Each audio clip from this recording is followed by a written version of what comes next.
Alright, good evening everyone. Hope all is well. This is lesson 7 of Fearing's YouTube series regarding CISD, aka change in state of delivery. Alright, pause. Before we go any further in this video, in the title of this video, I had stated that I made $50,000 over the last 2 weeks. Now, I'm just to say that for clickbait, I can show that with actual proof. Now, we'll get over to my Apex PA accounts. Now, these accounts I've been trading on for the last 9 trading days, and they are up $6,000 each account. I have 8 250k PA accounts. Again, up $6,000. $6,000 times 8 is 48,000, and just under. So we'll just say $45,000 on just the Apex PA accounts. And as you can see, consistency with them have been between $500 and $1,000 every single day, having my only loss for minus $700 my last trading day, which I believe was last Friday, which was the 11th. But yeah, on these accounts, I'm strictly focused on long-term consistency. Now, while I've not been paid out on these Apex accounts just yet, I've been paid out over 20 times by them. It might be 30 now, but I post all my payouts on my X, on Discord, all that with proof, as always. And I'll be posting payout from these accounts whenever I get them, either at the end of the week or at the beginning of next week. Whenever that happens, who knows? I'll just be trading based off my model. I still have to make $3,000 more in order to request $3,000. So that is my current standpoint. Now we get over to my top step X accounts. These accounts, again, just showing over the last 2 weeks, are up $2,300. Now, these accounts are copy traded across 5 accounts, 5 50k express accounts, and $2,300 times 5 is roughly, let's just say, $13,000. It's a little bit more, but $13,000 plus $45,000, if we're being generous over here, is about $58,000. So yeah, got clickbaited. I actually made $58,000 over the last 2 weeks instead of 50,000. But just kidding. That's essentially my current progress so far with the start of this month. But of course, just had to show proof. Like I said, payouts will be requested either by the end of this week or at the beginning of next week, and all proof of those payouts will be posted in both on X and in my Discord. Until then, enjoy the rest of this video. So with the previous video being on SMT, I feel that there is no better follow-up than CISD. With SMT as of recently being such a new huge factor in my trading for my analysis and general bias each day, when it comes down to my entries, after we have some sort of higher time frame SMT, I then rely off of a lower time frame CISD for my entries. No longer waiting for a classic 2022 entry model, unicorn model, none of that. I wait for a CISD and that is it. So what actually is a CISD? Well, a CISD is when price changes its state delivery. Very simple. From either bearish to bullish or from bullish to bearish. For a bearish CISD, we want to see price close below the most recent manipulation leg, as we can see here. Now, where it comes to a CISD versus a MSS, aka your market structure shift, CISDs rely on just the bodies. As you can see, we have these 2 consecutive up close candles prior or after we formed this down close candle. These consecutive up close candles then give us our order block, which we can use as a change state delivery. Then vice versa can be applied for our bullish CISD, where, as you can see here, this time around not a consecutive series of candles, this time just a singular down close candle. This is where price closes above either a single or consecutive down close candles, as we can see here. Our CISD is confirmed once we close above on this candle here. Now, CISD, there's no, in terms of probability, whether it is consecutive down close candles or just one, it does not matter. They're both valid CISDs. Personally, I do not consider the one more high probability than the other. Both of them, in my opinion, are both equally the same. And biggest thing you have to understand is that price must close above or below the opening price of these candles. You can't just wait until we trade below. We can't just wick below it and then enter a position. No, you have to wait for closure. And it does not matter if price retest the CISD or not. For my entry models, you enter as soon as the CISD takes place, and I'll be going through some examples later in this video. As soon as that CISD takes place, you enter, stop loss at the low. You don't wait for a retest. For the series of up close / down close candles, it must close below the opening price of the first up close / down close candles in the series of candles. Now, big question a lot of you guys wonder is why CISD over MSS or simply waiting for a fair value gap? Well, very simple. When it comes to CISDs offer a better risk reward compared to MSS. So let's just say here in this example, had you waited for the market structure shift, which would have been a closure beneath this wick right here, your entry would not have been until this down close candle right here, compared to the CISD right here. Your risk reward, your entry would have been a few points above, giving you a better risk reward, a better entry. Now, the other question, why not wait for a fair value gap? Well, simple. For starters, you're not always guaranteed for price. It's not always guaranteed for price to form a fair value gap. Let alone if we even do form a fair value gap, it is not guaranteed at all for price to trade into that fair value gap. There's no guarantee.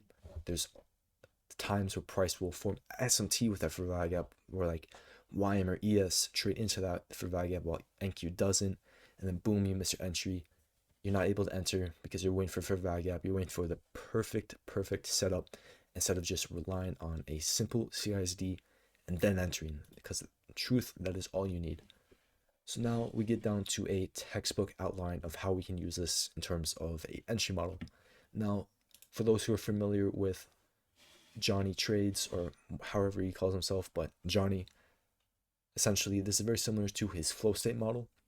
However, he does not require SMT, and to be honest, I find that as a huge issue when it comes to your trading. I mean, if you look back at the market, you look at any reversal, there is going to be some sort of cracking correlation at either the high or the low of that reversal.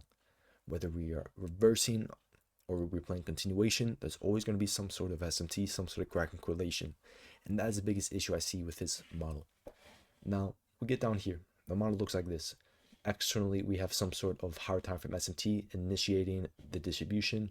Price then distributes. Let's just say we leave behind some sort of overnight unbounced range. Come back up, rebalance that range, mitigate a higher time frame PD array. While prices within that higher time frame PD array, we're looking to play continuation. So you can say that this is a solid continuation model, solid lower time frame reversal model, whatever you want to say. When price is within that higher time frame PD array, now to confirm the higher time frame SMT, you want to see some sort of lower time frame SMT. This lower time frame SMT, this lower time frame cracking correlation is going to confirm price is going to play continuation off the higher time frame PD array. It's not about whether the PD array is in premium or discount. That can add probability. It's not about, how many PD arrays align together. No, it is about, is there a lower time frame cracking correlation within that PD array? Yes or no? If there is, then great. You would then drop down to a lower time frame and then drop the next CISD, utilizing the proper time frame alignment. Now, the vice versa can be said for a bullish example, exact same scenario. Now, moving on to a live example. So these step-by-step guides are going to be for the people who are just going through the notion. I'm going to go through this example here. So this was only last week, as it is currently April 14th, as of making this video, and this was last week's rebalance of the weekly range. So going into 9:30 open, which is what I primarily trade, as many of you guys know, my 30-minute Power 3 model, which is one of my most successful YouTube videos so far. A lot of you guys are familiar with it. This is essentially how you go about it. Now, starters going into 9:30 opening, overall, we can be very clearly bearish.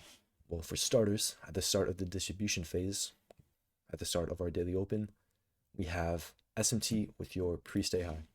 Now, you miss this if you're not looking very closely, But we can see very closely if we zoom in, if we utilize the numbers up here, the open, high, low, close, you can see the NQ at the high right here, 383.50, then high right here, 386.75.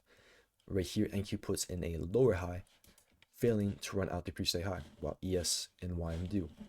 This gives us a clear SMT with your pre-stay high. Now, this was also a different variation of SMT, which I'm not going to get into. All we need to talk about right now is the fact that there is a higher time frame SMT initiating the distribution lower. Now, why would price distribute lower in the first place? Simple.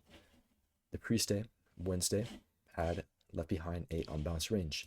So even if price was bullish, even if we were going to go higher, in order for price to validate higher prices, we'd first have to rebalance the unbalanced range left behind during the pre-stay. So overall, we're looking to short back down to EQ the range before we can validate higher prices on the higher time frame. So going right into 9:30 open, we then can see that we're trading within a 1 hour CIB, both on NQ, ES, and YM. From here, we got to utilize the proper time frame alignment. As we know, ICT's market maker model time frame alignment, we go from 1 hour PDRA to the 5-minute time frame. So here on the 5-minute time frame, we then get our lower time frame cracking correlation. And apologies, something is messing up my chart.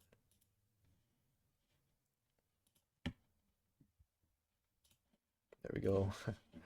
Anyways, so price is trading within that 1 hour CIB. Leading up to market open, we also had CPI news at 8:30.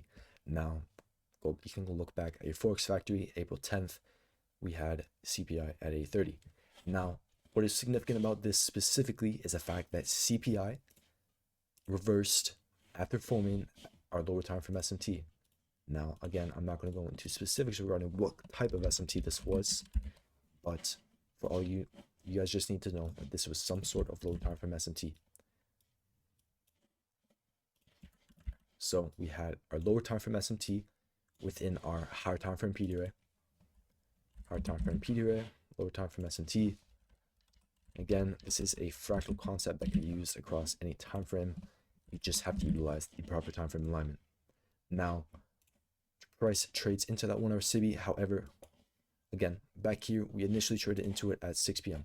Now, fear, why don't we just look to enter off the next CISD after that? Simple. We are not just entering off the next CISD after price trades into a higher time frame PDRA. That is just foolish. We wait for a lower time frame SMT, like I talked about back here. So our lower time frame cracking correlation we have to wait for. On top of that, majority of the trades that I take are all going to be right around market open, either right before or immediately at or right after. So, and because that is essentially the golden time where price forms all of its setups. So 8:30 news is released. We manipulate up from SMT with boom right here. From here, you have two decisions. Decision one is either you enter off the next 5-minute CISD, as we can see here, which would leave you with a solid risk reward if you are targeting the EQ of the range. However, you're risking 190 points, but again, you're targeting EQ of the range to make 730. So risk reward is actually not that bad. You have just under a 1-to-4 risk reward, but majority of you guys are not going to be comfortable with nearly a 200 point stop loss.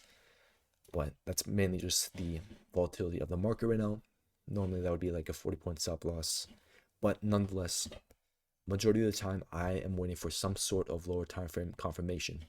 So sure, we have our quote unquote lower time frame, but we can go even further. We can refine our entry even further. You can either enter off this time in CISD, put your stop loss at the high, more than likely be fine, or you can look to get a more precise entry, especially getting closer to market open. So boom, you have your lower time frame SMT within that higher time frame PDRA, then you get your higher time frame CISD. From here, you can drop down to a lower time frame, such as a 1 minute. The proper time frame alignment, in my opinion, is 5 minute to 15 second. However, I utilize both the 15 second and 1 minute when it comes down to the 5-minute time frame. So price is leading up to market open. Here, very similar to what we looked for within the 1 hour CB, being our lower time frame SMT. We can actually look for that exact same thing, but within this 5-minute order block that is formed, validating this CISD. So essentially, we wait for some sort of lower time frame cracking correlation, and that is presented here. So leading up to market open, we are now 7 minutes before, we have our lower time frame cracking correlation. Now here, many guys might not think that this is time-based. However, those who have a good understanding of time, true understanding of time, you guys know what type of cycle this is. Now you have SMT with your previous cycle high, then you can look for a 1-minute CISD.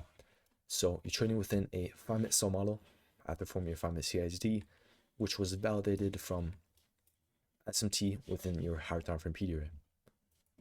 Here we can then look to enter off the next 1-minute CISD, which we can see here. On ES, we have a 1-minute CISD there, 1-minute CISD here, 1-minute CISD here. Now, don't get me wrong, it's only confirmed once we get closure below, but this is how you mark it. You have your down close candle followed by your consecutive up close candles, as we can see here. From here, all we have to wait for now is just waiting for closure beneath that down close candle. Boom, closure below. Now, this is actually going to give you guys a hint as to how I go about entering before market open, because sometimes the 30-minute power 3 will just distribute, leaving us with no manipulation at market open, which for those who know my 30-minute power 3 model, it requires some sort of manipulation and SMT before we enter any sort of position. This is an example of when price can distribute without seeing any more SMT, because very simple, all of our SMT, all of our cracks and correlations have already occurred prior to market open. There's no other high, like this high has SMT, this high has SMT. There's no other high that is left for us to manipulate to. That is what can cause price to distribute right at 9:30. So boom, 1-minute CISD, TP at your external low, being not external low, your external draw on liquidity, being EQ of the pre-phase range. And then of course we look to break even / trim at internal lows. Now, not just anything, but more time-based. Here, this is the London low. Now, this isn't only the London low, this is also the previous cycle low. Now, those who know, but yeah, essentially those who know. Put it simple, all you need to know is that is a London low. That would be our first draw, our first trim. Essentially, risk off once we take out that low, stop loss break even at its internal low, which would be the only other low that price can reverse at. But since it's so close to the more external London low, we're not going to trim until we reach there. And boom, we're in. And just straight distribution right away. Then we get 9:30 open. Initially, we see a retracement mitigating, or more like rebouncing, that short-term range that we had left behind right before market open. Because still at 9:30, in order to distribute, we still need some sort of lower time frame manipulation. And that's what we see here. 9:30 manipulates before we continue to distribute. And to be completely honest, this specific day, price action was just not that good at all. It was not ideal. But yeah, we didn't take it yet. Boom. From here, you move your stop loss break even at this internal structure low. Still looking to trim at this low down here. All right, boom, TP1 hit, stop loss break even. From here, it's just linear position run. This is how you make money in such a volatile market. It is not trimming at your low-hanging fruit. Again, sure, don't get me wrong. That is how you make consistent income. That is how you make a consistent living. But it's not how you get rich. Now, I don't want to promote, just being in this for the money. But there is so much logic behind having a TP at an external draw like this And with market conditions that are so volatile like this, it is crucial that you take advantage of it as a profitable trader, not as a developing trader, but as a profitable trader. You have to take advantage of market conditions like this. And as you can see, we'll just let it play out. Stop loss break even, we're stress free. We have our TP at our only reasonable drawn liquidity, no random higher time frame PD ray. In the middle price action, it's an actual logical draw. You EQ the precise range, and as we can see, it gets hit. So that is how you utilize it as an entry, as I talk about here. You can either look to target the internal structure low, being the London low, or leave a runner for your external drawn liquidity. Now, the last thing I'm going to do is just show some live executions I took when I was live trading, because again, I execute this live. I don't just teach it free on YouTube. I also execute on it daily. Of course, I don't take trades every single day, but I'm live pretty much every single day, going over the market, going over what I think is great, and then executing upon it. So as you can see here, again, I'll give a little bit of hints as to what I use here. Essentially, SMT, or I will say higher time frame SMT, lower time frame SMT, more like a lower time frame cracking correlation, then boom, 1 minute CISD. This was taken live. Absolute beautiful trade for like 130 points, 150 points. Very similar to this trade actually. However, this one was longs up to EQ of the range. This time that was an overnight range. Yeah. And then another trade. This one was actually not taken on the live trading, but it was just a bearish example that I had taken on my 50K Express accounts. This actually was not too long ago. That was like 2 weeks ago. But yeah, something I got from ICT that I want to bring up was, when does, let me get it up again, where does the interbank algorithm change the state of delivery from bullish to bearish? Again, that is your CISDs, because you might see let's go back here. Your confirmation of when and where the interbank algorithm changes the state of delivery from bullish to bearish. Well, you might be using, buy stops, sell stop raids, SMT, a mitigation of higher time frame PDRA, all this confluence to a reversal. But like I said, those are simply confluences for a reversal. The specific point in which the interbank algorithm changes state delivery from bullish to bearish is your CISD. Now, technically, our CISD, our official initial CISD, was all the way back up here. After price had formed SMT through pre-say high, from there, proper time frame alignment is in 1 hour to 5 minute, and boom, this is actually where price officially changes its state of delivery. Doesn't matter how many confluences you have, until you have your CISD, you do not have your confirmation for entering. That is exactly how you go about it. But like I said, if there's any questions, please let me know. The notes regarding CISD is all going to be found in the link, not in the link, but it will be a link in the description below. On top of that, my other socials, my server where I do take a lot of trades live. And then, of course, I'll also link the rest of my socials, which will lead you to my other notions, my other videos, and all that. Of course, if there's any questions, let me know. List them in the comments below. And of course, be sure to subscribe, like the video, give any feedback. But I'll see you guys all in the next video, which I hope to produce within the next week or two, which let's say by the end of the month, I'll be posting another video. But until then, hope you guys all have a great rest of your month. Peace out.